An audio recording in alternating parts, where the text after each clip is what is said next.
Could you please describe your research interests and what motivated you to join the Aggressor project steering committee in particular? I'm a historian of political thought. I have been working on mainly 19th and 20th century Central European comparative intellectual history. So I was interested in questions like how modernity was kind of negotiated by different actors from the Enlightenment up to the regime changes or even beyond. And I have also worked on the representation and conceptualization of collective identities. How do you frame collective identity? How do you frame inside or outsiders? How do you negotiate the borders of your community? Then I was also working quite a lot in the last decade in populism and nationalism and the relationship of the two in the context of the post-transition critical anti-liberal backlash. And obviously the common trigger was very much connected to the 22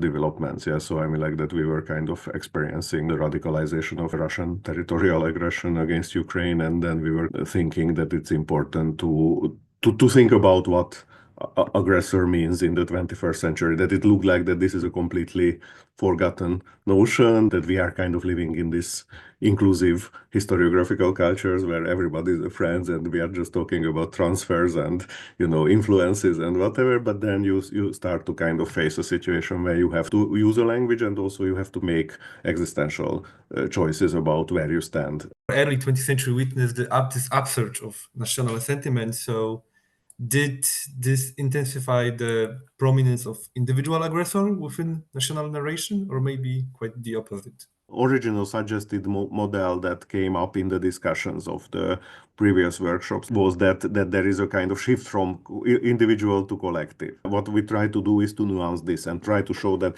in a way both of them are present and they relate to each other differently in different moments. And then there are certain kind of underlying historical continuities that sustain both of them. It was also connected to exactly this ambiguous heritage of the Romantic historical narratives that are somehow carrying with themselves, in a way, potentially both the individual and also the collective representation, because the individual is connected to this kind of hero cult or anti-hero cult, but then Romanticism is also about the national spirit, national markers, particularly the Eastern European narrative talking about belatedness of development, why our fantastic Middle Ages didn't lead to fantastic modernity. These are actually collectivist narratives as well, because they are also usually identifying certain historical actors who are not just individual actors who were setting back, like, you know, Turkish yoke or Tatar yoke, Russians, Poles, Hungarians. This question is for you as expert on conceptual history who deals a lot with speech acts.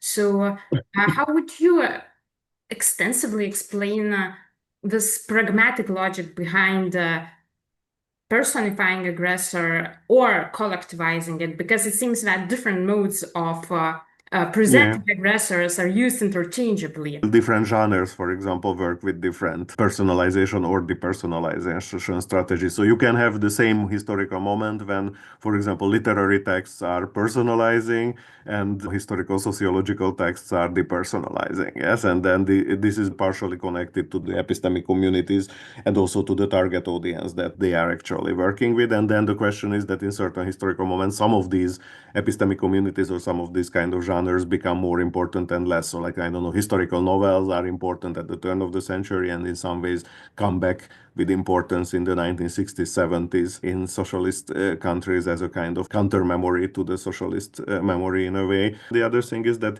it's still, if you take it from this kind of Cambridge perspective, then it's really an interesting question of what people do. So, like, if these are speech acts, then I think you have to really kind of identify individual discursive situations when there are certain kind of historical actors who are trying to, you know, achieve something with this kind of naming the aggressor. Usually you have to name the aggressor because you want to mobilize certain kind of emotional and political collective identity against some sort of perceived enemy. The aggressor narrative is always about this counter concept of your own collective unity. I want to ask about differences between West and the Eastern Europe, especially that the West has no experience of imperial subordination, neither in 19th century nor in 20th century, as the Iron Curtain cut Europe into two. So how does this long-standing hierarchical division of imperial cores and peripheries affect the imaginary of aggressor across Europe?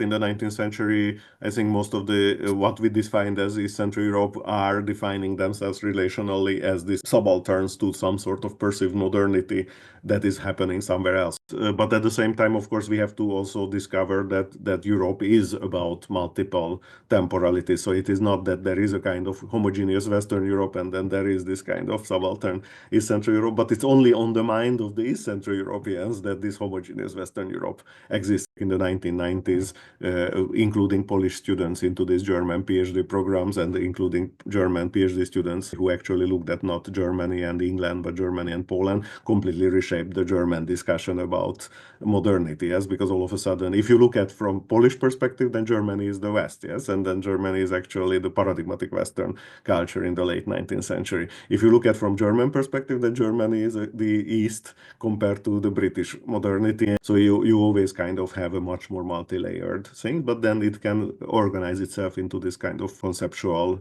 binary asymmetric counter concept a la Kozelek, exactly in this kind of function that we are talking about. So like Western Europe only exists from the perspective of Eastern European, and probably also Eastern Europe only exists from the perspective of Western European.